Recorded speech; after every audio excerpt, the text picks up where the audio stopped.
Assalamualaikum warahmatullahi wabarakatuh. Kembali berjumpa dengan channel yang sangat luar biasa, Agus Rama Palirojo Channel. Salam tegas ya. Kali ini saya akan bacakan ada berita yang menarik, masih seputar pendirian gereja. Dilansir dari CNN Indonesia Nasional ya. Buntut kisruh pendirian gereja, Menteri Agama digugat ke Pengadilan Negeri Serang. Ya, menarik ini. Serang, CNN Indonesia. Menteri Agama, Yakut Khalil Qomas, HKBP Maranatha Cilegon, dan panitia pendirian gereja digugat pengurus besar PB Al-Khairiyah ke Pengadilan Negeri dalam kurung PN Serang, Banten. Ini kalau tidak salah ini bukan digugat oleh PB Al-Khairiyah, tetapi digugat oleh namanya Ahmad Munji. Ahmad Munji bukan sebagai sekjen PB Al-Khairiyah, tetapi sebagai pribadinya. Ya, tetapi kita lanjutkan ya.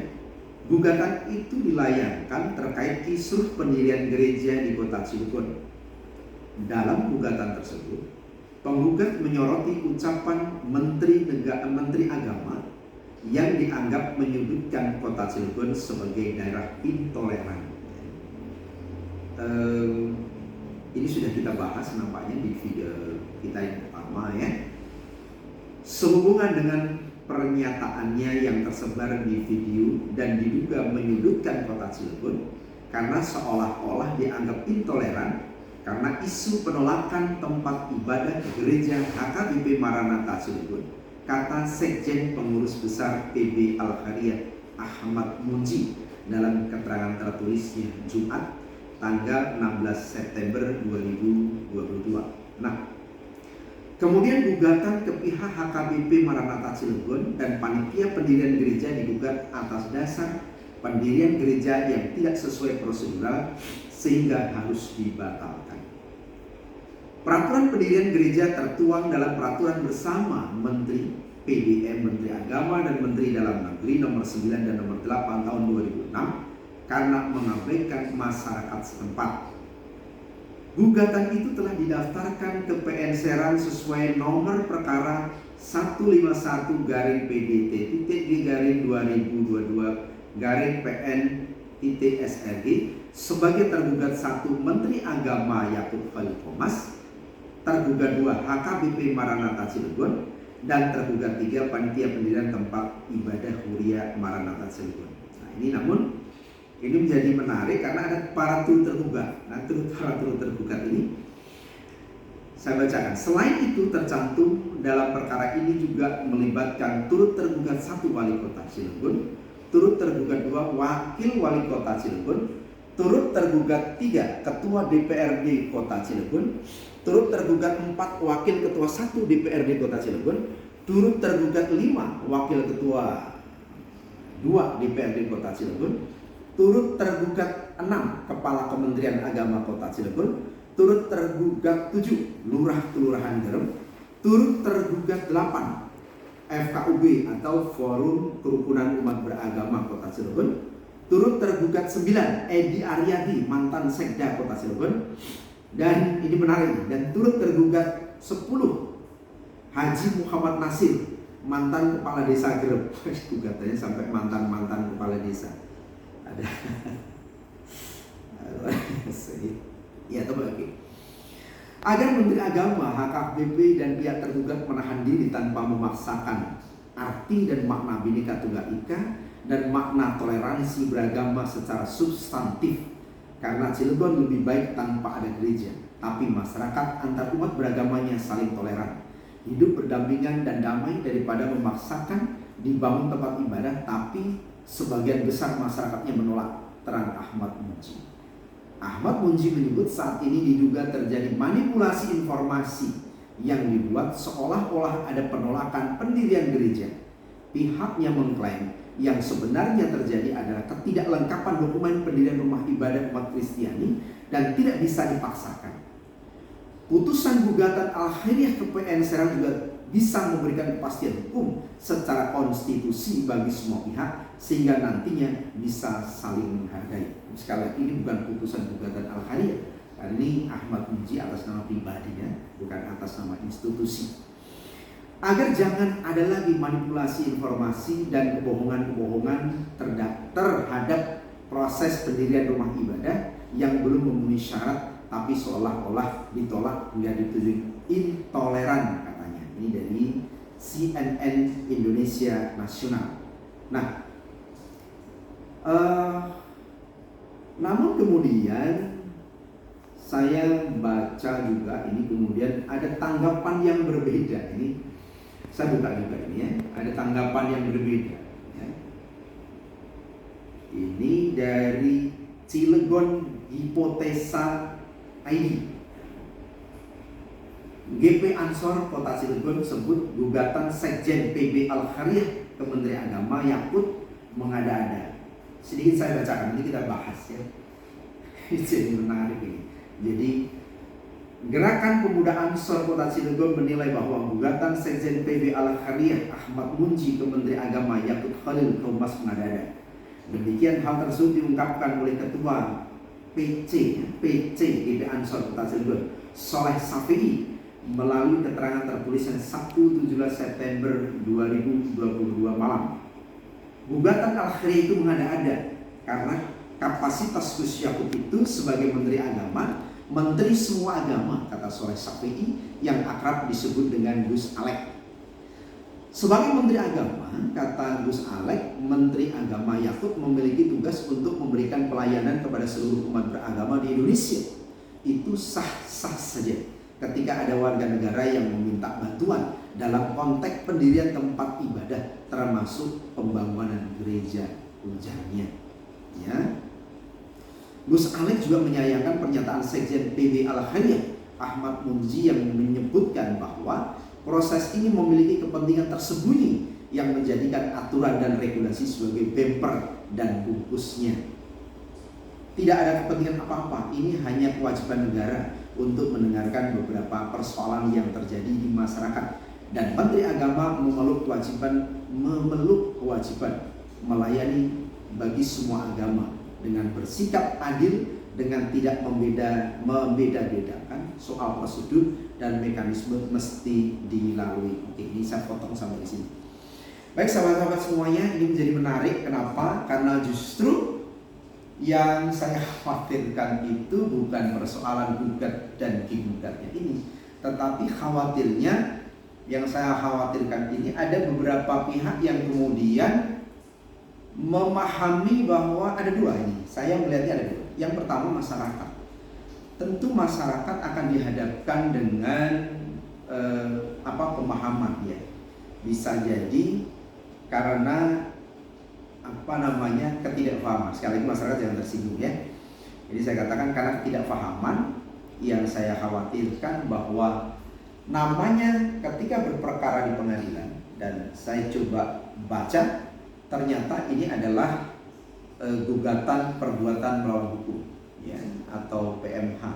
Nah, tentu berbicara tentang perbuatan melawan hukum ini ada konsekuensinya, ya kan? Nanti kita bahas dan kemarin sudah kita bahas apa itu perbuatan melawan hukum ya. Nah, yang menjadi persoalan ketika kemudian ada tanggapan terhadap gugatan dan itu juga ternyata masih masyarakat Cilegon juga. Artinya apa? Jangan sampai kemudian adanya gugatan ini pun juga menjadi disharmonis pada kelompok masyarakat tertentu. Dan kita juga harapkan ya gugatan di pengadilan ini hak masing-masing pihak juga. Jangan kemudian saling mengkritisi. Nanti di situ kita akan melihat nilai-nilai keadilan itu sendiri, gitu kan? Kita akan melihat, menilai ya. Hanya saja sahabat-sahabat semuanya, sekali lagi yang saya khawatirkan bukan prosesnya, tetapi anggapan masyarakat yang menyatakan bahwa namanya putusan pengadilan itu ada kalah, ada menang, nggak mungkin. Putusannya win-win, nggak mungkin.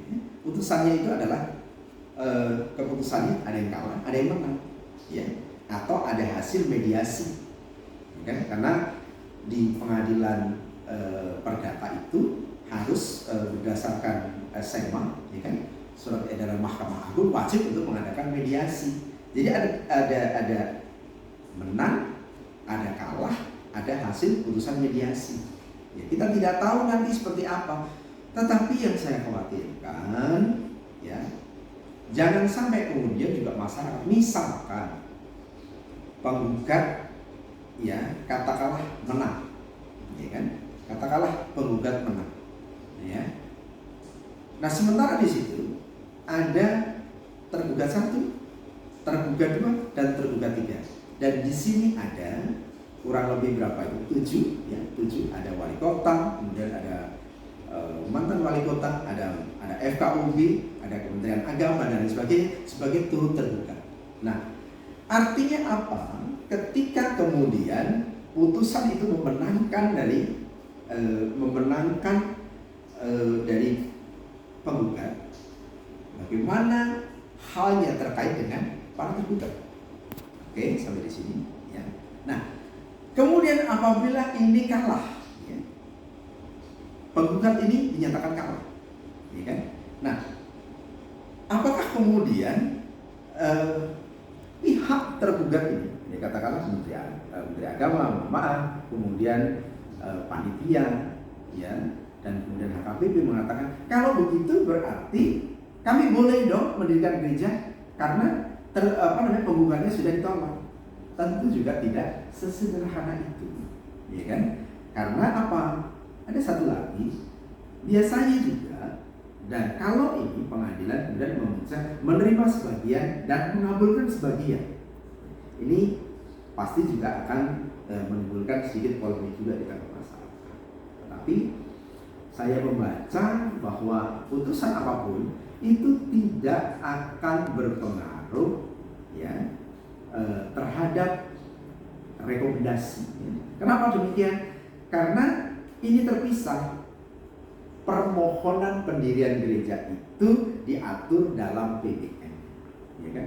Sementara gugatan yang dilakukan oleh penggugat ini perbuatan melawan terhadap Menteri Agama, terhadap HKBP Maranatha, terhadap HKBP itu sendiri. Ada tergugat 1, tergugat 2, dan tergugat 3, kan gitu kan? Nah, tentu ini harus bisa kita maknai, karena ini bukan menyangkut tentang persoalan permohonan perizinan dan permohonan rekomendasi, tetapi lebih, kalau saya baca sekilas dan saya juga coba tanya dengan kawan-kawan penggugat, yang ini bukan menyangkut tentang rekomendasinya, bukan menyangkut tentang permohonannya, tetapi lebih pada sikap, lebih pada pernyataan, ya. Nah, tapi saya tetap akan sedikit ulas agar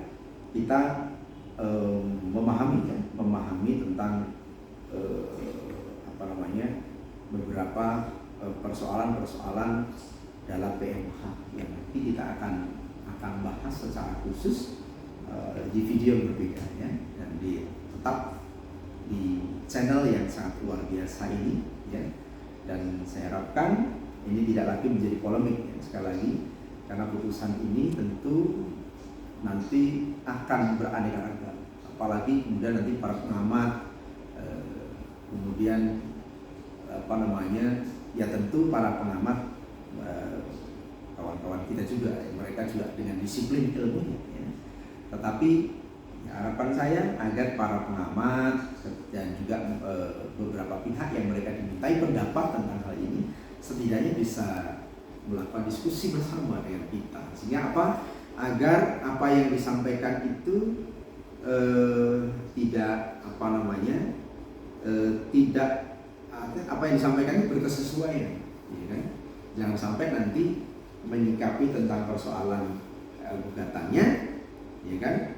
Tetapi kemudian menafikan dengan permohonannya, karena ini dua hal yang terpisah. Di satu sisi ini ada permohonan, sehingga kemudian FKUB itu tidak memberikan rekomendasi karena persoalan itu masih di tingkat kelurahan, ya, masih di tingkat dasar. Nah, kemudian ini dibawa kepada ranah persoalan hukum. Jadi Jangan sampai kemudian juga masyarakat menilai bahwa putusan dari pengadilan ini membolehkan atau tidak membolehkan, ya, atau bahwa permohonan ini disetujui atau tidak disetujui. Kira-kira seperti itu. Oke, terima kasih dan jangan lupa tonton terus ya channel-channel di channel saya di ASP Agus Rahmat Wahyudi, dan jangan lupa subscribe, like ya. Terima kasih. Assalamualaikum warahmatullahi wabarakatuh. Salam tegas.